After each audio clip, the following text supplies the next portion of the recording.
അങ്ങനെയല്ലേ പറഞ്ഞേ? ഒരു ദിവസം പുള്ളി എന്തോ ചെയ്തോണ്ടിരിക്കുന്നതിന്റെ പുറകെ കൂടെ വന്ന ഒരൊറ്റ അടി. ആ മോഡുലേഷൻ അങ്ങോട്ട് ശരിയാവില്ലല്ലോ. ഒരു ദിവസം പുള്ളി എന്തോ ചെയ്തുകൊണ്ടിരുന്നപ്പോൾ പുറകെ വന്ന് ഒറ്റയടി. പുള്ളി ചെയ്തുകൊണ്ടിരുന്നപ്പോഴാണോ അതോ ജിനു ചെയ്തുകൊണ്ടിരുന്നപ്പോഴാണോ? ആരാ ശരിക്കും അവിടെ പണിയെടുത്തുകൊണ്ടിരുന്നത്? എനിക്ക് കിട്ടുന്നില്ല. നിങ്ങൾക്ക് കിട്ടുകയാണെങ്കിൽ ഒന്ന് പറയണേ.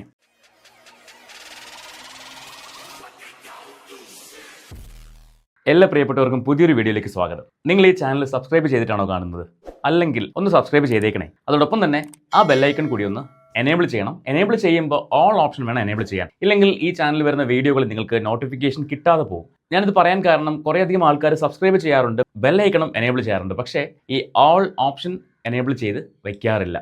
അതുകൊണ്ട് തന്നെ പലർക്കും നോട്ടിഫിക്കേഷൻ പോകാറുമില്ല. അപ്പോൾ ഇതൊക്കെ ഒന്ന് ചെയ്ത് നമ്മളൊന്ന് സപ്പോർട്ട് ചെയ്ത് മുന്നോട്ട് പോവുക. നമ്മുടെ ഫാമിലി ഏകദേശം 3000 സബ്സ്ക്രൈബേഴ്സിലേക്ക് അടുത്തുകൊണ്ടിരിക്കുകയാണ്. ഒരു 20ഓളം ഫ്രണ്ട്സും കൂടി നമ്മുടെ ചാനലിലേക്ക് വന്നു കഴിഞ്ഞാൽ 3000 ഫ്രണ്ട്സ് നമ്മൾ കംപ്ലീറ്റ് ചെയ്യും. ഡേവ് ഡിക്കോട്സിന്റെ ഫാമിലി ഭാഗമാകാൻ നിങ്ങൾ എല്ലാവരെയും സ്വാഗതം ചെയ്യുകയാണ്. ശരിക്കും നമ്മുടെ ഈ നാട്ടിൽ എന്താ നടക്കുന്നത്?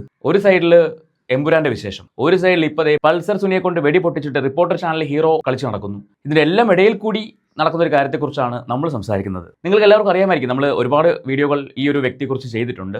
MRZ തൊപ്പിയുടെ കൂടെ നടക്കുന്ന സോജൻ അച്ചായൻ. അപ്പോൾ അച്ചായന്റെ ലീലാവിലാസങ്ങൾ, കുറേയധികം കാര്യങ്ങൾ. ഇപ്പോൾ അച്ചായന്റെ പഴയ കാമുകി എന്ന് പറയാൻ പറ്റുമോ എന്ന് എനിക്കറിയില്ല. ഭാര്യ എന്ന് പറയാൻ പറ്റുമെന്ന് ചോദിച്ചാൽ ഇല്ല. എന്നാൽ കാമുകിയാണോ? കാമുകിയല്ല. എന്നാൽ ബെസ്റ്റിയാണോ? ഫ്രണ്ടിക്ക് മേലെ ലവർക്ക് താഴെ. ഇതാണ് അവസ്ഥ. അപ്പോൾ ഇങ്ങനെയുള്ള ജിനു എന്ന് പറയുന്ന പെൺകുട്ടി ഇപ്പോഴേ വെളിച്ചത്ത് വീണ്ടും വന്നിട്ട് അച്ചായനെക്കുറിച്ച് വളരെ ഗുരുതരമായ ആരോപണങ്ങൾ ഉന്നയിച്ചിരിക്കുകയാണ്. അതിൻ്റെ പ്രസക്തമായ ഭാഗങ്ങൾ വെച്ച് മാത്രമാണ് നമ്മൾ ഇന്ന് സംസാരിക്കുന്നത്. കാരണം 3 പാർട്ടായിട്ടാണ് വീഡിയോ വന്നേക്കുന്നത്. അതിൽ 2 പാർട്ട് ഓൾറെഡി വന്നിട്ടുണ്ടായിരുന്നു. ഇന്ന് ഒരു പാർട്ടൂടെ വന്നു. ഇതിനകത്ത് വളരെ ഗുരുതരമായ ആരോപണങ്ങളാണ് അച്ചായനെതിരെ ഈ ജിനു ഉന്നയിക്കുന്നത്. അതിനകത്ത് പെൺവാണിഭം ഉൾപ്പെടെ ഉണ്ട്. അച്ചായനും അച്ചായൻ്റെ അമ്മയും സെക്സ് റാക്കറ്റിൻ്റെ കണ്ണി എന്ന് വരെ ജിനു പറയുന്നുണ്ട്. ഒപ്പം അച്ചായൻ വേറൊരു യൂണിവേഴ്സ് ആണെന്ന ലെവലിലാണ് ജിനു പറഞ്ഞു വെക്കുന്നത്. ഒരു അധോലോക നായകനായിട്ട്, പുതിയൊരു സിനിമാക്കാരൻ അണ്ണാച്ചിയായിട്ട് അച്ചായൻ മാറുമോ എന്നാണ് ഇപ്പോൾ മലയാളികളുടെ സംശയം. നമുക്കെന്തായാലും ജിനുവിന് പറയാനുള്ള പ്രസക്തമായ ആ ഭാഗങ്ങളൊന്ന് കേട്ടു നോക്കാം. ജിനു എങ്ങനെയാണ് അച്ചായനെ പരിചയപ്പെട്ടത്, ജിനു അച്ചായൻ്റെ വീട്ടിൽ അനുഭവിച്ച പീഡനങ്ങൾ തുടങ്ങിയ കാര്യങ്ങളൊക്കെയാണ് ജിനു പറയുന്നത്. ഇതെല്ലാം കേൾക്കുന്നതിനോടൊപ്പം തന്നെ എനിക്ക് ചില ചോദ്യങ്ങൾ ജിനുവിനോട് ചോദിക്കാനുണ്ട്. ജിനു ഇത് കാണുമോ എന്നൊന്നും എനിക്ക് അറിയത്തില്ല, പക്ഷെ നമുക്ക് ചോദിക്കാമല്ലോ. ജിനുവിന് മറുപടി തരണമെങ്കിൽ തരാം, ഇല്ലെങ്കിൽ ഇല്ല. അത്രേ ഉള്ളൂ. നമുക്കെന്തായാലും ജിനുവിന്റെ വീഡിയോ ചില ഭാഗങ്ങൾ മാത്രം ഞാൻ കേൾപ്പിക്കുന്നുള്ളൂ. നമുക്കൊന്ന് കേട്ട് കണ്ട് സംസാരിച്ച് പോകാം. ഫസ്റ്റ് ഞങ്ങൾ മീറ്റ് ചെയ്യുന്നത് ഒരു പാർട്ടി, ഞങ്ങൾ ഫ്രണ്ട്സ് എല്ലാവരും ഒരു പാർട്ടി ഇരിക്കുന്ന സമയത്താണ് ഈ ഫസ്റ്റ് മീറ്റ് ചെയ്യുന്നത്. അന്നൊരു ഭയങ്കര ഒരു ഗുണ്ടകളൊക്കെ ഇരിക്കുന്ന പോലെ വലിയ സെറ്റപ്പിൽ ഇങ്ങനെ ആ ഒരു അവിടെ ചെയറിൽ ഇങ്ങനെ ഇരിക്കും. ശരിക്കും അച്ചായനെ കാണുമ്പോൾ തന്നെ നമുക്കൊരു ഗുണ്ട ലുക്കൊക്കെ ഫീൽ ചെയ്യും. എന്നാൽ ആളുടെ സംസാരം കേൾക്കുമ്പോൾ, ആൾ അഭിനയിക്കുന്നതാണോ എന്ന് ചോദിച്ചാൽ എനിക്ക് അറിയത്തില്ല, പക്ഷെ ആളുടെ ഇന്റർവ്യൂ ഒക്കെ കാണുമ്പോൾ സംസാരം കേൾക്കുമ്പോൾ ഇതുപോലുള്ള നിഷ്കളങ്കൻ നമ്മുടെ നാട്ടിലുണ്ടോ എന്നൊക്കെ നമുക്ക് തോന്നിപ്പോകും. അമ്മാതിരി നിഷ്കുവായിട്ടൊക്കെയാണ് അച്ചായൻ സംസാരിക്കുന്നത്. ജിനു പറയുന്നത് കേൾക്കുമ്പോൾ അച്ചായനെ പോലെ ടെററായ ഒരു മനുഷ്യൻ ഈ ലോകത്ത് വേറെയില്ല നമുക്ക് തോന്നിപ്പോകും. അച്ചായന്റെ ഓരോ കാര്യങ്ങൾ ജിനു പറഞ്ഞു കേൾക്കുമ്പോൾ നമ്മൾ ഞെട്ടിപ്പോകുന്നുള്ളതാണ്. ആ ഞെട്ടലിലാണ് ഞാനിപ്പോൾ നിൽക്കുന്നത്. ശരിക്കും പറഞ്ഞാൽ ഇയാൾ ഇങ്ങനെയുള്ളൊരു മനുഷ്യനായിരുന്നോ, ഇയാളെയാണോ ഞാൻ ആദ്യം സപ്പോർട്ട് ചെയ്തത് എന്നൊക്കെ ഞാൻ ചിന്തിച്ചു പോയി. കുഞ്ഞുങ്ങളെന്ന് വിളിച്ചപ്പോൾ പ്രശ്നമാവോ? വേണ്ട ഗൈസ്, ഞാനങ്ങനെ ചിന്തിച്ചു പോയി. അമ്മേ എന്തരാവോ എന്തോ. നമുക്ക് എന്തായാലും ജിനു ചേച്ചിക്ക് പറയാനുള്ളത് ബാക്കി കേൾക്കാം. ഫ്രണ്ട്സ് ഇതുപോലെ എന്നെ കോൺടാക്ട് ചെയ്തിട്ട് എന്റെ ഫ്രണ്ടിന്റെ കയ്യിൽ നിന്ന് ഈ പുള്ളി നമ്പർ വാങ്ങിച്ചു. എന്റെ നമ്പർ വാങ്ങി ഞാൻ പരിചയപ്പെട്ട ഫ്രണ്ട്സിന്റെ ഒരു ദിവസം ഈ പുള്ളിക്കാരൻ വിളിച്ചിട്ട് എന്നോട് ചോദിക്കുന്നു, പുള്ളിയുടെ അമ്മ ഇങ്ങനെ എത്ര ഏജ്ഡ് ആയിട്ടുള്ള ഒരാളാണ്, 82-86 വയസ്സുണ്ടെന്ന് പറഞ്ഞു. നമ്മൾ ശരി, അപ്പോൾ എനിക്ക് അമ്മയെ നോക്കാൻ ഒരാളെ വേണം, ആരെങ്കിലും ഉണ്ടോ? അച്ചായൻ ജിനുവിനെ പരിചയപ്പെടുന്നത് ഒരു പബ്ലിക് പ്ലേസിൽ വെച്ചാണ് പരിചയപ്പെടുന്നത്. പരിചയപ്പെട്ട് കുറച്ച് ആളുകൾ കഴിഞ്ഞപ്പോൾ ജിനുവിന്റെ ഫ്രണ്ടിന്റെ കയ്യിൽ നിന്ന് അച്ചായൻ ജിനുവിന്റെ നമ്പർ വാങ്ങിച്ചിട്ട് ജിനുവിനെ വിളിക്കുകയാണ്. അപ്പോൾ പരിചയപ്പെട്ട് കുറച്ചാൾ കഴിഞ്ഞപ്പോൾ അങ്ങനെ നമ്പർ വാങ്ങി വിളിക്കണമെങ്കിൽ ഇവർ തമ്മിൽ അത്രയും ഡീപ്പായിട്ട് പരിചയപ്പെട്ടിട്ടുണ്ടോ? പെട്ടെന്ന് ഒരാളുടെ നമ്പർ മേടിച്ചിട്ട് എനിക്ക് വിളിക്കണം തോന്നി വിളിച്ചു എന്നൊക്കെ ഉള്ള രീതിയിൽ വിളിക്കുമോ? ഇനി അങ്ങനെ വിളിച്ചെന്ന് തന്നെ ഇരിക്കട്ടെ, ബാക്കി നോക്കാം. വിളിക്കുന്നത് ഇവർ അമ്മയും കൊണ്ടാണ്. ഈ സോജൻ എന്ന് പറയുന്ന ഈ തങ്കു എന്ന് പറയുന്ന അവർ അമ്മയും കൊണ്ടാണ് കോൾ ചെയ്യുന്നത്. നമുക്ക് കാണുമ്പോൾ ഒരു അമ്മയുണ്ടല്ലോ, നമ്മൾ എപ്പോഴും സേഫ് ആയിരിക്കും. ഇതിന്റെ ഭാഗം എന്താണെന്ന് ചോദിച്ചു കഴിഞ്ഞാൽ, അച്ചായൻ ജിനുവിനെ വിളിച്ചിട്ട് പറഞ്ഞത് എൻ്റെ അമ്മയ്ക്ക് സുഖമില്ലാതെ കിടക്കുകയാണ്, അപ്പോൾ സുഖമില്ലാത്ത അമ്മയെ നോക്കാൻ എനിക്കൊരു ഹോം നേഴ്സിനെ വേണം, ഇതാണ് ആവശ്യം. അപ്പം ഈ സമയത്ത് ഇത് ഇവരുടെ ജിനുവിൻ്റെ ആ വീഡിയോ കാണുന്നവർക്ക് വ്യക്തമായിട്ട് അറിയാൻ പറ്റും. ഞാൻ ഈ ഭാഗങ്ങൾ മാത്രം വെച്ച് പോകുന്നതുകൊണ്ടാണ് ഞാൻ എക്സ്പ്ലെയിൻ ചെയ്യുന്നത്. ഹോം നേഴ്സായിട്ട് ആളെ വേണമെന്ന് പറഞ്ഞപ്പോൾ ജിനു പറഞ്ഞു ഞാൻ നോക്കാമെന്നൊക്കെ പറഞ്ഞിട്ട് പിന്നെ ജിനു തന്നെ അതിന് തയ്യാറായി എന്നുള്ളതാണ്. അപ്പോൾ ജിനുവിൻ്റെ ആ മഹാമനസ്കത നമ്മൾ കാണാതെ പോരുത്. കാരണം ഒരു പ്രായമുള്ള അമ്മ അവർക്ക് വയ്യാണ്ട് ഇരിക്കുന്നതെന്ന് കേൾക്കുമ്പോൾ ജിനുവിന് ആ സമയത്ത് ജോലിയൊന്നുമില്ല, എനിക്കൊരു ജോലിയുമാവും, ഒപ്പം ഈ ഒരു നല്ല കാര്യം ചെയ്യാൻ പറ്റുമെന്ന് പ്രതീക്ഷിച്ചാണ് ജിനു എന്ത് ചെയ്യുന്നത്, അച്ചായൻ്റെ വീട്ടിലേക്ക് ഹോം നേഴ്സായിട്ട് പോകുന്നത്. ഇത് ജിനു പറഞ്ഞതാണേ, ഞാൻ പറഞ്ഞതല്ല. അങ്ങനെ ജിനു അച്ചായൻ്റെ വീട്ടിലെത്തുന്നു. അച്ചായൻ്റെ വീട്ടിലെത്തിയിട്ട് സാലറി ഒന്നും പറഞ്ഞ് ഉറപ്പിച്ചിട്ടില്ല. ഈ ഹോം നേഴ്സായിട്ട് പോകുമ്പോൾ എന്തായാലും സാലറി പറഞ്ഞുറപ്പിക്കാതെ പോകാൻ പറ്റുമോ? പറ്റത്തില്ല. പക്ഷേ ഇവിടെ അച്ചായൻ ജിനുവായിട്ട് അല്ലെങ്കിൽ ജിനു അച്ചായനുമായിട്ടോ പൈസയുടെ കാര്യങ്ങളൊന്നും പറഞ്ഞ് ഉറപ്പിച്ചിട്ടില്ല. അങ്ങനെ ഇവർ സസുഖം ജീവിച്ചു വരികയായിരുന്നു ഒരു വീട്ടിൽ. ഭാര്യ ഭർത്താവായിട്ടല്ല കേട്ടോ. ഒരാൾ ഹോം നേഴ്സ്, മറ്റേയാൾ ആ വീട്ടിലെ നിഷ്കളങ്കനായ മകൻ. അമ്മേനെ നോക്കുന്ന ഹോം നേഴ്സ്.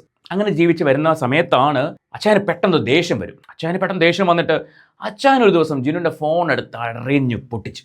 വല്ലാത്ത കഷ്ടമായിപ്പോയി. കേൾക്കാം ജിനു അതേക്കുറിച്ച് പറയുന്നത് എന്താണെന്ന്. ഫോൺ പിടിച്ച് തറയിലോട്ട് ഒരൊറ്റ ട്രാപ്പിലാക്കി നമ്മളെ സ്നേഹിക്കുന്നു എന്ന് പറഞ്ഞില്ല.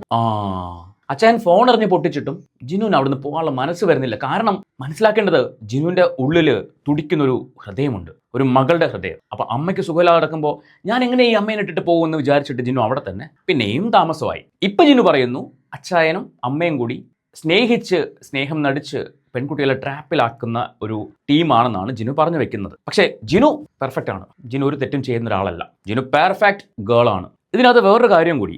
കുറേ നാളുകൾക്ക് മുൻപ് മറ്റൊരു യൂട്യൂബ് ചാനലിൽ അച്ചായനും ജിനും കൂടി ഒരുമിച്ച് വരുന്ന ഇൻ്റർവ്യൂ ഉണ്ട്. അത് നമുക്ക് ഇതിനകത്ത് കാണിക്കാൻ പറ്റില്ല. കാരണം അത് കാണിച്ചു കഴിഞ്ഞാൽ നമ്മുടെ ചാനൽ വരെ ചിലപ്പോൾ അടിച്ചു പോകാം. അവർ കോപ്പിറൈറ്റ് കൊടുത്തിട്ടുണ്ടേ. ചിലപ്പോൾ ചാനലിൽ പോകാം, ചിലപ്പോൾ ഈ വീഡിയോ അപ്ലോഡ് ചെയ്യാൻ പറ്റില്ല. അങ്ങനെ കുറേ പ്രശ്നങ്ങളുണ്ട്. അതുകൊണ്ട് നമുക്ക് അത് കാണിക്കാൻ പറ്റില്ല. ആ ചാനലിൽ വന്ന വീഡിയോയ്ക്കകത്ത് ജിനു ആ ആങ്കറോട് പറഞ്ഞൊരു ഡയലോഗ് ഉണ്ട്. ആ ആങ്കർ ഒരിക്കൽ ചോദിക്കുന്നുണ്ട്, നിങ്ങൾ തമ്മിൽ മറ്റെന്തെങ്കിലും പ്രതീക്ഷിക്കാമോ? ഉടനെ ജിനു തന്നെ പറയുന്നുണ്ട്, നിങ്ങൾ പ്രതീക്ഷിക്കണം, നിങ്ങൾ പ്രതീക്ഷിക്കുമല്ലോ, നിങ്ങളെ കൊണ്ട് പ്രതീക്ഷിപ്പിക്കലാണ് ഞങ്ങളുടെ ഒരു ഇത് എന്നൊക്കെ ജിനു പറയുന്നുണ്ട്. ഇതൊക്കെ ജിനു ഇപ്പം മറന്നു പോയതാണോ? അതോ അച്ചായനുമായിട്ട് തെറ്റിയപ്പോൾ പഴയ കാര്യങ്ങളൊക്കെ മറന്നിട്ട് അച്ചായൻ്റെ കുൽസിതങ്ങൾ മാത്രമാണോ ജിനുവിൻ്റെ മനസ്സിലേക്ക് ഇപ്പോൾ ഓർമ്മ വരുന്നത്? എനിക്കറിയില്ല, ഞാൻ ചോദിക്കുകയാണ്. ഇനി അച്ചായനൊരു നല്ല വ്യക്തിയാണെന്ന് എനിക്കിപ്പോൾ അഭിപ്രായമില്ല. കാരണം ഒരുപാട് കാര്യങ്ങൾ അച്ചായനെ കുറിച്ച് കേൾക്കുന്നുണ്ട്. എങ്കിലും ജിനു ഈ ഇന്റർവ്യൂവിനകത്ത് പറയുന്നുണ്ട്, ഇപ്പോൾ അച്ചായൻ കല്യാണം കഴിച്ച പെൺകുട്ടി, സഹോദരൻ അച്ചായൻ കല്യാണം കഴിച്ച പെൺകുട്ടി, അതിൻ്റെ പേര് ആതിരാന്നോ ആരതിന്നോ അങ്ങനെ എന്തോ ആണ്. അപ്പം ഈ പെൺകുട്ടി രക്ഷപ്പെടുന്നെങ്കിൽ രക്ഷപ്പെട്ടോട്ടെ എന്ന് വിചാരിച്ചാണ് ഞാൻ ഇപ്പോൾ ഇതൊക്കെ വെളിപ്പെടുത്തുന്നതെന്ന്. അല്ല, മാലാഖിയായ ജിനു എന്തുകൊണ്ട് ഈ കല്യാണത്തിന് മുൻപോ അല്ലെങ്കിൽ അതിൻ്റെ അടുത്ത ദിവസങ്ങളിലോ ഈ വിവരം പുറത്തു വന്ന് സംസാരിച്ചില്ല? അറ്റ്ലീസ്റ്റ് ആ പെൺകുട്ടിയോടെങ്കിലും. ഞാനിത് പറയാൻ കാരണം അച്ചായൻ്റെയും അച്ചായൻ്റെ ഇപ്പോഴത്തെ വൈഫിൻ്റെയും ഒരു ഇൻ്റർവ്യൂവിൽ അച്ചായൻ പറയുന്നുണ്ട്, അച്ചായൻ്റെ അമ്മയ്ക്ക് സുഖമില്ലാതെ കിടന്ന സമയത്താണ് ഈ പെൺകുട്ടി ഇപ്പോഴത്തെ ഭാര്യ അമ്മേനെ നോക്കാൻ വേണ്ടി കൂടെ നിന്നതെന്ന്. അപ്പോൾ അച്ചായൻ്റെ ഇതൊരു ഹോബിയാണ്. അതായത് അമ്മയുടെ വൈയായിക കാണിച്ചിട്ട് പെൺകുട്ടികളെ അട്രാക്ട് ചെയ്യുക, അവരെ കൂടെ നിർത്തുക. ഇവരെല്ലാവരും അച്ചായനെ കല്യാണം കഴിക്കണം. എൻ്റെ പൊന്നേ, താങ്ങുമോ? എങ്ങനെ താങ്ങും? എനിക്കറിയില്ല. അപ്പോൾ ഇങ്ങനെ അച്ചായൻ ഈ പറയുന്ന ആതിരയാണെന്ന് തോന്നുന്ന പേര് ഞാൻ എന്തായാലും ആതിര എന്ന് വിളിക്കാം, ആതിരയെയും കൂടെ നിർത്തിയത് അങ്ങനെയാണെന്നാണ് അച്ചായൻ തന്നെ അന്ന് പറഞ്ഞത്. എൻ്റെ അമ്മേനെ നോക്കുന്ന പെൺകുട്ടി, അപ്പോൾ എനിക്ക് ആ കുട്ടിയോട് ഒരു ഇഷ്ടം തോന്നി. പക്ഷേ ആ കുട്ടി ഇങ്ങോട്ടാണ് എന്നെ പ്രപ്പോസ് ചെയ്തത്. ഞാനത് അങ്ങോട്ട് എനിക്ക് പ്രണയിക്കാൻ താല്പര്യമില്ല, അല്ലെങ്കിൽ പ്രണയിച്ച് നടക്കാൻ താല്പര്യമില്ല. കല്യാണം കഴിക്കാനാണെങ്കിൽ ഓക്കെ, നാളെ കിട്ടോ, എനിക്ക് ഞാൻ റെഡിയാണ് എന്ന് ആതിര പറയുന്നു. അച്ചായൻ അടുത്ത ദിവസം കൊണ്ട് കല്യാണം കഴിക്കുന്നു. അച്ചായൻ ശരിക്കും ബോയിങ് കളിക്കായിരുന്നോ? ഒരാൾ വരുമ്പോൾ മറ്റേ ആൾ പോകുന്നു, ആൾ വരുമ്പോൾ ഇയാൾ പോകുന്നു, ഇയാൾ അപ്പുറത്തോട്ട് വരുമ്പോൾ മറ്റേ ആൾ ഇതുവഴി പോകുന്നു. ഈ പരിപാടി ആയിരുന്നു ആ വീട്ടിൽ നടന്നുകൊണ്ടിരുന്നത് എന്നാൽ ചിന്തിപ്പിക്കുന്ന ഒരു കുഴഞ്ഞു മറിഞ്ഞൊരു ചോദ്യമാണ് ഞാൻ ഇപ്പോൾ പറയുന്നത്. ഒരേ സമയത്ത് രണ്ടുപേരെ അച്ചായൻ ഹാൻഡിൽ ചെയ്യുമായിരുന്നോ? പക്ഷെ അങ്ങനെയാണെങ്കിൽ ആ ബർത്ത്ഡേയുടെ സമയത്ത് അച്ചായൻ ഈ ഫോണിനകത്തുള്ള ഫോട്ടോ കാണിച്ചപ്പോൾ അത് ജിന്നുവിൻ്റെ ഫോട്ടോ അല്ലായിരുന്നു. അതിനകത്ത് ഈ പറഞ്ഞ ആതിര ഇല്ലല്ലോ. അപ്പം ശരിക്കും അച്ചായൻ്റെ കാമുകിയായിരുന്നോ അതോ ഭാര്യ? എനിക്കൊരു ഐഡിയ കിട്ടുന്നില്ല ആ കാര്യത്തിൽ. എന്തെങ്കിലും ആവട്ടെ അല്ലേ. അപ്പോൾ നമുക്ക് ജിനുവിന് പറയാനുള്ള ബാക്കി കേൾക്കണ്ടേ? കേൾക്കാം. അതാണ് ഈ അമ്മയെ മുന്നിൽ കാണിച്ചോണ്ടിരുന്നത്. പക്ഷെ അകത്തിരുന്ന് പറയുന്നത് വേറെ വർത്താനം, പുറത്ത് കാണിക്കുന്നത് വേറൊരു ക്യാരക്ടർ. ഈ രണ്ടുപേരെ ഒരു ദിവസം പുള്ളി എന്തോ ചെയ്തുകൊണ്ടിരിക്കുന്നതിൻ്റെ പുറകെ കൂടെ വന്ന ഒരൊറ്റ അടി. അച്ചായ അങ്ങനെയൊക്കെ ചെയ്യാമോ അച്ചായ? ഒരു ദിവസം അച്ചായൻ എന്തോ ചെയ്തുകൊണ്ടിരുന്നപ്പം അങ്ങനെയല്ലേ പറഞ്ഞേ? ഒരു ദിവസം പുള്ളി എന്തോ ചെയ്തുകൊണ്ടിരിക്കുന്നതിൻ്റെ പുറകെ കൂടെ വന്ന ഒരൊറ്റ അടി. ആ മോഡുലേഷൻ കൂടെ ശരിയാവില്ലല്ലോ. ഒരു ദിവസം പുള്ളി എന്തോ ചെയ്തുകൊണ്ടിരുന്നപ്പോൾ പുറകെ വന്ന ഒറ്റ അടി. പുള്ളി ചെയ്തുകൊണ്ടിരുന്നപ്പോഴാണോ അതോ ജിന്നു ചെയ്തുകൊണ്ടിരുന്നപ്പോഴാണോ? ആരാ ശരിക്കും അവിടെ പണിയെടുത്തുകൊണ്ടിരുന്നത്? എനിക്ക് കിട്ടുന്നില്ല. നിങ്ങൾക്ക് കിട്ടുകയാണെങ്കിൽ ഒന്ന് പറയണേ. എന്തെങ്കിലും ആവട്ടെ. അപ്പോൾ അച്ചായൻ വന്ന് പുറകെ ഒറ്റ അടി. ആ അടി എന്ന് പറഞ്ഞാൽ ഒന്നൊന്നര അടിയായിരുന്നു മക്കളെ. എന്നിട്ടും ജിനു ആ വീട്ടിൽ നിന്ന് പോകാൻ തയ്യാറാവുന്നില്ല. നിങ്ങൾ മനസ്സിലാക്കണം. അപ്പോൾ അത്രയ്ക്കും ആത്മബന്ധമായിരുന്നു ജിനുവും അച്ചായനും തമ്മിൽ ഉണ്ടായിരുന്നത്. അല്ലെങ്കിൽ ജിനുവും അച്ചായൻ്റെ അമ്മയും തമ്മിൽ ഉണ്ടായിരുന്നത്. അച്ചായനും ജിനുവും തമ്മിൽ ഒന്നുമില്ല കേട്ടോ. ജിനുവും അച്ചായൻ്റെ അമ്മയും തമ്മിൽ ഉണ്ടായിരുന്നത് അത്രയും ആത്മബന്ധമായിരുന്നു. അതുകൊണ്ട് ജിനുവിന് അവിടെ നിന്ന് പോകാൻ തോന്നുന്നില്ല. ഇത്രയും തൊഴി കിട്ടിയിട്ടും മൊബൈൽ എറിഞ്ഞ് പൊട്ടിച്ചിട്ടും, അച്ചായൻ വരെ മൊബൈൽ വാങ്ങിച്ചു കൊടുത്തെന്നാണ് പറയുന്നത്, അത് കടമായിട്ടാണെങ്കിൽ പോലും വാങ്ങിച്ചു കൊടുത്തെന്നാണ് പറയുന്നത്. ഇത്രയൊക്കെ ചെയ്തിട്ടും ജിനുവിന് പോകാൻ തോന്നുന്നില്ല. ശമ്പളവും ഇല്ല, ഭക്ഷണം. ഞാൻ നിനക്ക് വേണമെങ്കിൽ ശമ്പളം തരില്ല, പക്ഷെ ഭക്ഷണം അതെന്നോട് ചോദിക്കരുത്. ഇതാണ് അച്ചായൻ്റെ ലൈൻ. അപ്പോൾ ശമ്പളവും ഇല്ല, ഭക്ഷണം കഴിക്കുന്നതിന് കണക്കും പറയും എന്ന ലെവലിലൊക്കെയാണ് ജിന്നു ഇവിടെ പറഞ്ഞു വെക്കുന്നത്. നമുക്ക് സഹിക്കാൻ പറ്റാത്ത അടി നടുവിനിട്ട് ആ ഒരു കണ്ടീഷനായിരുന്നു ഞാൻ കൊണ്ടിരുന്നത്. ഇല്ലായ്മക്കാരെ മുതലെടുക്കുക എന്ന് പറയുന്ന ഒരു സിറ്റുവേഷൻ. കരയല്ലേ മോളെ, ചേട്ടന് സങ്കടം വരുന്നുണ്ട്, കരയല്ലേ. മോള് കരഞ്ഞ മലയാളികളായ ചേട്ടന്മാരെല്ലാം കരഞ്ഞു പോവും.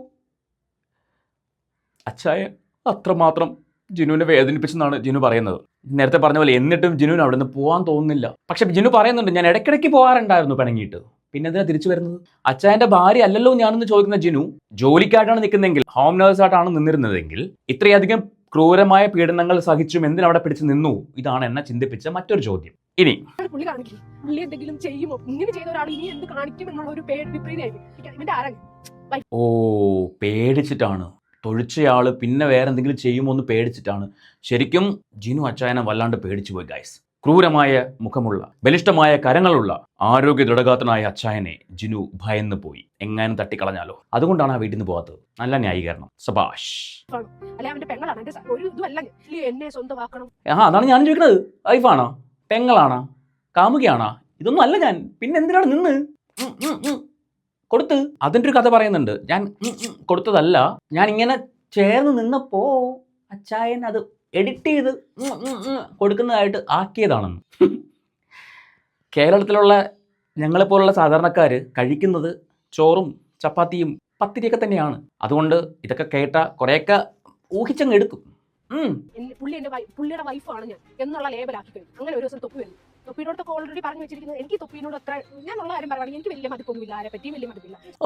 ഞങ്ങൾക്ക് വലിയ മതിപ്പൊന്നുമില്ലപ്പാ. തൊപ്പി ആരാ? ഒരു യൂട്യൂബർ. അതിനപ്പുറം വലിയ മതിപ്പൊന്നും കൊടുത്തിട്ടില്ല നിങ്ങൾക്ക് പ്രത്യേകിച്ച്. കാരണം നിങ്ങളൊക്കെ ഒരു യൂണിവേഴ്സിലെ ആൾക്കാർ തന്നെയാണ്. അവരെ രണ്ടുപേരെയും പ്രതിക്കൂട്ടി നിർത്തുമ്പോൾ, നിങ്ങൾ പുണ്യാളത്തിയായി ചിത്രീകരിക്കപ്പെടുമ്പോൾ, ഇത് ചിന്തിക്കുന്ന, നേരത്തെ ഞാൻ പറഞ്ഞ പോലെ അരിയാഹാരം കഴിക്കുന്ന ആൾക്കാർക്ക് ആർക്കും മനസ്സിലാവും എന്താണ് നിങ്ങൾക്കിടയിൽ ഉണ്ടായിരുന്ന ബന്ധം. ഇപ്പൊ എന്തുകൊണ്ട് നിങ്ങൾ ഇത് വന്ന് സംസാരിക്കുന്നു? എനിക്ക് മനസ്സിലാക്കാൻ കഴിഞ്ഞൊരു കാര്യം, ഇവർ വിചാരിച്ചു ഇവർ വിട്ടിട്ട് പോയി കഴിഞ്ഞാൽ അച്ചായന് വേറെ പെണ്ണ് കിട്ടത്തില്ല എന്നൊക്കെ വിചാരിച്ചു. പക്ഷെ ഇപ്പോ അച്ചായൻ ഒരു കല്യാണം കഴിച്ചു. തരക്കെട്ടില്ലാത്തൊരു പെൺകുട്ടിയാണ് അച്ചായൻ കല്യാണം കഴിച്ചത്. അപ്പൊ അങ്ങനെ ഒരു കുട്ടിയെ കല്യാണം കഴിച്ചപ്പോ ആയമ്മയ്ക്ക് എവിടെയോ ഒരു ഹാലിളക്കം. ഞാൻ കളഞ്ഞിട്ട് പോയിട്ടും വിത്തിൻ ഡേയ്സ് മറ്റൊരു കല്യാണം അച്ചായൻ കഴിച്ചല്ലോ, എന്നാ പിന്നെ ഞാൻ ശരിയാക്കി തരാടാ എന്നും പറഞ്ഞിട്ട് അങ്ങോട്ട് ഇറങ്ങി. അതിന് കൂട്ടായിട്ട് 1-2 ഫോൺ കോളുകൾ. ഇനി ഇതിലൊക്കെ സത്യമുണ്ടെന്നിരിക്കട്ടെ, പെൺകുട്ടികൾ അവനവന്റെ ലൈഫ്, അവനവന്റെ സ്വകാര്യത, ഇതൊക്കെ സൂക്ഷിക്കേണ്ടത് അവനവൻ തന്നെയാണ്. അതല്ലാണ്ട് അത് മറ്റവന്റെ അണ്ണാക്കിൽ കൊണ്ട് വെച്ചു കൊടുത്തിട്ട് പിന്നെ അവൻ എന്നെ കടിച്ചേ എന്ന് പറയുന്നതിൽ അർത്ഥമില്ല. ആണോ അല്ലയോ? നിങ്ങൾ പറയണം, കേൾക്കാൻ ബാക്കി. പുള്ളി ഇൻസ്റ്റാഗ്രാമിൽ ഓരോ ഇടുന്ന പോസ്റ്റും വൈഫി, എന്റെ വൈഫി വിത്ത് മൈ ലവ് എന്നൊക്കെ പറഞ്ഞിട്ട് പുള്ളി തന്നെ അതുപോലെ തന്നെ കണ്ടിന്യൂ ചെയ്തപ്പോൾ ഞാൻ ഷൗട്ട് ചെയ്ത് ഞാൻ എന്റെ വീട്ടിൽ പോയി. ഫോട്ടോയൊക്കെ ഇട്ട് പബ്ലിക്കിലേക്ക് ഇട്ടപ്പോൾ ഞാൻ ഷൗട്ട് ചെയ്ത് ഞാൻ എൻ്റെ വീട്ടിൽ പോയി. പിന്നെയും എന്തിനാ വന്നത്? ഈ പോണു വരുന്നു, പോണു വരുന്നു, പോണു വരുന്നു. അതിൻ്റെ ഉദ്ദേശം അങ്ങോട്ട് മനസ്സിലായില്ല. നിങ്ങൾ വെറും ഒരു ജോലിക്കായിട്ടാണ് നിൽക്കുന്നതെങ്കിൽ, അല്ലെങ്കിൽ ഇപ്പോൾ ഒരു ഫ്രണ്ടിൻ്റെ അമ്മേനെ സഹായിക്കാൻ, അമ്മയെ നോക്കാനാണ് നിൽക്കുന്നതെങ്കിൽ, ഇത്രയും പ്രശ്നങ്ങൾ ഉണ്ടാകുമ്പോൾ നിങ്ങൾ വിട്ടിട്ട് പോവല്ലേ വേണ്ടത്? അപ്പോൾ അത്രയും വലിയ സന്മനസ്സുള്ള ഒരു വ്യക്തിയാണോ ജിനു? ആണോ? വളരെ മോശം. അമ്മയുടെ മോന്റെ പരിപാടി മെയിൻ ബിസിനസ് ആണെന്ന് ഞാൻ തന്നെ പറയാം. ഗേൾസിനെ വളച്ച് വലിയൊരു ആരോപണമാണ് ഈ ഉന്നയിക്കുന്നത്. അമ്മയുടെ സ്വഭാവം വളരെ മോശമാണ്. അമ്മയുടെ മോൻ്റെ സ്വഭാവം മെയിൻ ബിസിനസ് ആണെന്നാണ് ജിനു പറയുന്നത്. ഈ പണ്ടുള്ള ആൾക്കാർ പറയും കൂടെ കിടക്കുന്നവർക്കല്ലേ രാപ്പനി അറിയുള്ളൂ. ജിനു അത്രയും നാളോട് ഉണ്ടായിരുന്നതുകൊണ്ട് അവിടുത്തെ ലീലാവിലാസങ്ങളൊക്കെ ജിനു കണ്ടിട്ടുണ്ടാവും. അതുകൊണ്ട് ഒരു പക്ഷേ ജിനുവിന് അത് പറയാൻ പറ്റുമായിരിക്കും. പക്ഷെ നമുക്കത് എത്രമാത്രം വിശ്വസിക്കാൻ പറ്റും എന്നുള്ളത് നിങ്ങൾ ഓരോരുത്തരാണ് ചിന്തിക്കേണ്ടത്. പ്രത്യേകിച്ച് ജിനുവിനെ പോലൊരാൾ. ജിനു അങ്ങനെ മോശക്കാരിയാണെന്നൊന്നും ഞാൻ പറയില്ല കേട്ടോ. ജിനു എന്താ ചെയ്തത്? ഒരു വീട്ടിൽ ഹോം നേഴ്സായിട്ട് പോകുന്നു, അമ്മേനെയും പരിചരിക്കുന്നു, മോനെയും പരിചരിക്കുന്നു. അമ്മേനെ പരിചരിക്കുന്നത് രോഗി എന്നുള്ള രീതിയിൽ, മോനെ പരിചരിച്ചത് ബെസ്റ്റി എന്ന രീതിയിൽ. അത്രയേ ഉള്ളൂ വ്യത്യാസം. അതുകൊണ്ടാണ് എത്ര തല്ല് കിട്ടിയാലും എത്ര ഫോൺ എറിഞ്ഞുടച്ചാലും ജിനു അവിടുന്ന് വിട്ടു പോവാത്തത്. നോക്കാം. ഈ പുള്ളിക്കാരൻ എല്ലാവരും പറയും അമ്മ എന്ന് വിളിക്കാൻ അവരെ പറ്റത്തില്ല. കാരണം എനിക്ക് മാനസികമായിട്ട് മടുത്തു. കാരണം മറ്റുള്ളവരുടെ ഉത്തരം പറഞ്ഞ് എനിക്ക് മടുത്തതും ഈ അച്ചായ എന്ന് പറയുന്ന ഭയങ്കര, ഞാൻ വലിയ പണക്കാരനാണ്, അന്ന് വെറുതെ തെണ്ടിയാണ്. 10,000, 2,000, 3,000 രൂപയുടെ ഫുഡ് ഒരു നേരത്തെയാണ്. എൻ്റെ അമ്മേ, ഇവിടെ 100 രൂപയുടെ ഫുഡ് കഴിച്ചാൽ വയറ് ഡമ്മെന്നിരിക്കും. അപ്പോഴാണ് 2,000 രൂപയുടെ ഫുഡ് ഒരു ദിവസം. ചേച്ചിയായി തള്ളുമ്പോൾ ഒരു മയത്തിലൊക്കെ തള്ളു. 2,000 രൂപയുടെ ഫുഡ് ഒരു ദിവസമോ? അച്ചായൻ വലിയ പണക്കാരനാണ്, എന്നാൽ വലിയ തെണ്ടിയാണെന്ന് നിങ്ങൾ തന്നെ പറയുന്നു. അപ്പോൾ അങ്ങനെയുള്ള ഒരാൾക്ക് ഡെയിലി 2,000 രൂപയുടെ ഫുഡ് കഴിച്ചാൽ ഒരു മാസം 6 ലക്ഷം രൂപയാവും അല്ലേ? 2,000 × 30 6 ലക്ഷം രൂപ. 6 ലക്ഷം രൂപയുടെ ഫുഡ് ഒരു മാസം ഈ അച്ചായൻ കഴിക്കുന്നതോ? അൺസഹിക്കബിൾ. ഇനി വേറൊരു തള്ളോട് നമുക്ക് കേൾക്കാം. എനിക്കൊരു 1 ലൈക്ക് അപ്പോൾ ആ ഒരു രീതിയിൽ എന്നെ സഹായിച്ചിട്ടുണ്ട്. ഇല്ലാന്ന് ഉള്ള കാര്യം ഉള്ളതെന്ന് പറഞ്ഞു. ഞാൻ ശരീരം വിട്ടിട്ടല്ലേ അവൻ ആ പൈസ, നീ പോയി കിടന്നിട്ടല്ലേ പൈസ തന്നേന്ന്. ഈ കഥ മുൻപും പറഞ്ഞിട്ടുണ്ടായിരുന്നു. 1 ലക്ഷം രൂപയ്ക്ക് മേളിൽ അച്ചായൻ ഈ ജിനുവിനെ സഹായിച്ചിട്ടുള്ള കഥ. ജിനു ഇതുവരെയും ആ പൈസ തിരിച്ചു കൊടുത്തിട്ടില്ല. അതിന് ജിനു പറഞ്ഞ ന്യായീകരണം, എനിക്ക് ജോലി കിട്ടുമ്പോൾ കൊടുക്കുമല്ലോ. അതിന് ജിനു ജോലിക്ക് ശ്രമിക്കുന്നുണ്ടോ? ജിനു ഇങ്ങനെ ആരെങ്കിലൊക്കെ വിളിച്ചിട്ട് അതെ എൻ്റെ അമ്മയ്ക്ക് സുഖമില്ല, ഒന്ന് ഒരു ഹോം നേഴ്സ് അറേഞ്ച് ചെയ്യും, അതെന്താ ചേട്ടാ ഞാൻ വരാം, ഞാൻ വന്ന് നിൽക്കാം, അമ്മയെ നോക്കാം അല്ലേ? ഈ ഒരു വഴിക്കല്ലേ ജിനു അവിടെ എത്തിയത്. അങ്ങനെയുള്ള ജിനു ജോലി കിട്ടിയിട്ട് ഈ 1 ലക്ഷം രൂപ എന്ന് കൊടുത്തു തീർക്കാനാണാവോ? അറിയില്ല. ഞാൻ ഇപ്പോഴും പറയുന്നു, അച്ചായൻ അത്ര വെടിപ്പുള്ള ആളെന്ന് എനിക്ക് തോന്നുന്നില്ല. ജിനുവും വെടിപ്പുള്ള ആളായിട്ട് എനിക്ക് തോന്നുന്നില്ല. ഇതെൻ്റെ വ്യക്തിപരമായ അഭിപ്രായമാണ്. നിങ്ങൾക്ക് എങ്ങനെയാ വെച്ചാൽ നിങ്ങൾക്ക് ചിന്തിക്കാം. സിനിമ പ്രൊഡ്യൂസ് ചെയ്യാന്നുള്ള പേരിൽ എൻ്റെ 3.5 കോടി ഈ പുള്ളി സൗജന്യം വാങ്ങിച്ചിട്ടുണ്ട്. അടുത്തൊരു ആരോപണം, വയനാടുള്ള ഒരു സ്ത്രീ അച്ചായന് 3.5 കോടി രൂപ സിനിമ പ്രൊഡ്യൂസ് ചെയ്യാൻ വേണ്ടി കൊടുത്തു എന്ന് പറയുന്നു. അതേ ജിനു തന്നെ വേറൊരു പോയിന്റ് പറയുന്നുണ്ട്. ഈ കൊടുത്ത സ്ത്രീക്ക്, പൈസ കൊടുത്ത സ്ത്രീക്ക് ഒരു സഹോദരനുണ്ട്. ആ സഹോദരന്റെ ട്രീറ്റ്മെന്റിന് പോലും അവരുടെ കാശില്ല. പക്ഷേ സിനിമ പ്രൊഡ്യൂസ് ചെയ്യാൻ 3.5 കോടി ഉണ്ട് കേട്ടോ. ഇത് എവിടെ നിന്ന് കിട്ടിയെന്ന് വെച്ചാൽ ഇന്റർവ്യൂവിനകത്ത് പറയുന്നുണ്ട് 3.5 കോടി രൂപ കൊടുത്തു, പക്ഷേ അവരുടെ സഹോദരന്റെ ട്രീറ്റ്മെന്റിന് പോലും അവരുടെ കയ്യിൽ കാശില്ല. സഹോദരന്റെ ട്രീറ്റ്മെന്റിനേക്കാളും വലുതാണോ സിനിമ പ്രൊഡ്യൂസ് ചെയ്യാന്നുള്ള ഒരു ആഗ്രഹം? അത് 3.5 കോടി രൂപ. ഇതൊന്നും അവിടെ കണക്ട് ആവുന്നില്ലെന്നേ. ജിനു ആരെങ്കിലുമൊക്കെ എന്തെങ്കിലുമൊക്കെ പറഞ്ഞു കേട്ടിട്ടാണോ പറയുന്നത്, അതോ ഇതിനൊക്കെ എന്തെങ്കിലും എവിഡൻസ് ജിനുവിൻ്റെ ഉണ്ടോ? ഇതൊന്നും നമുക്കറിയില്ല. ജിനു ഒന്നും അങ്ങനെ പ്രത്യേകമായിട്ട് കാണിക്കുന്നില്ല. പിന്നെ 1-2 ഫോൺ കോളുകളും കാര്യങ്ങളൊക്കെയാണ് കാണിക്കുന്നത്. എവിടേക്ക് എന്തൊക്കെയോ പുക മറ ഉള്ള ഒരു സ്റ്റോറി ആയിട്ടാണ് എനിക്ക് ഈ ജിനുവിൻ്റെയും അച്ചായൻ്റെയും കഥ കേൾക്കുമ്പോൾ തോന്നുന്നത്. എനിവേ, ഇവർ രണ്ടുപേരുടെ ഭാഗത്തും മിസ്റ്റേക്കുകൾ ഇഷ്ടം പോലെ ഉണ്ട്. അപ്പോൾ അങ്ങോട്ടും ഇങ്ങോട്ടും കരിവാരി എറിഞ്ഞ് വെറുതെ സോഷ്യൽ മീഡിയ കിടന്ന് നാണം കെടാതിരിക്കുന്നതാണ് രണ്ടുപേർക്കും നല്ലത്. ഇപ്പോൾ ജിനു കഴിഞ്ഞ വീഡിയോയ്ക്കകത്ത് ജിനു പറയേണ്ടത് എൻ്റെ കല്യാണം തീരുമാനിച്ചിരിക്കുകയാണ്, അച്ചായൻ ഫോട്ടോ ഷെയർ ചെയ്തതുകൊണ്ട് അതിനൊരു കോട്ടം വരും, അതുകൊണ്ട് ഇനി മേലിൽ അച്ഛൻ അത് ചെയ്തെന്ന് ഞാൻ പറഞ്ഞിട്ടുണ്ടെന്നൊക്കെ പറഞ്ഞു. അപ്പോൾ ഇപ്പോൾ ആ കല്യാണം അവിടെ തന്നെ ഉണ്ടോ, അതോ അന്നത്തോടെ അതങ്ങ് അവസാനിച്ചോ? ഇത്ര ധൈര്യസമേതം വന്ന് വീടിൻ്റെ മുമ്പിൽ സംസാരിക്കാനുള്ള ഒരു മനസ്സ് കാണിച്ചുകൊണ്ട് ഞാൻ ചോദിച്ചതാണ്. പിന്നെ ഇതേ ജിനു പറയുന്നുണ്ട് ആ കൊച്ചിന് ഇപ്പോഴും വേണമെങ്കിൽ രക്ഷപ്പെടാനുള്ള ഒരു അവസരമുണ്ട്, അത് രക്ഷപ്പെടുന്നെങ്കിൽ രക്ഷപ്പെട്ടോട്ടെ എന്ന് വിചാരിച്ചിട്ട് ഞാൻ ഇപ്പോൾ വന്ന് സംസാരിക്കുന്നത്. എന്തേ നേരത്തെ തോന്നിയില്ല? എന്തു പറ്റി? വൈകിപ്പോയല്ലോ. എന്തായാലും നിങ്ങളുടെ അഭിപ്രായം കമൻറ്റ് ചെയ്യുക. ഈ അച്ചായൻ നല്ലവനാണോ കെട്ടവനാണോ എന്ന് എനിക്കറിയില്ല.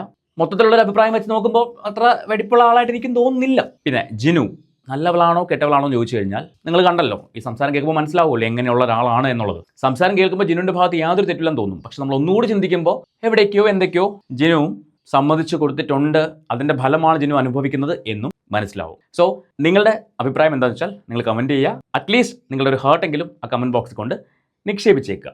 നമുക്ക് പുതിയൊരു വീഡിയോയുമായിട്ട് വീണ്ടും കാണാം. ചാനൽ സബ്സ്ക്രൈബ് ചെയ്യാൻ മറന്നു പോകണ്ട. നമുക്ക് ഒരുമിച്ച് മുന്നോട്ട് യാത്ര പോകാം.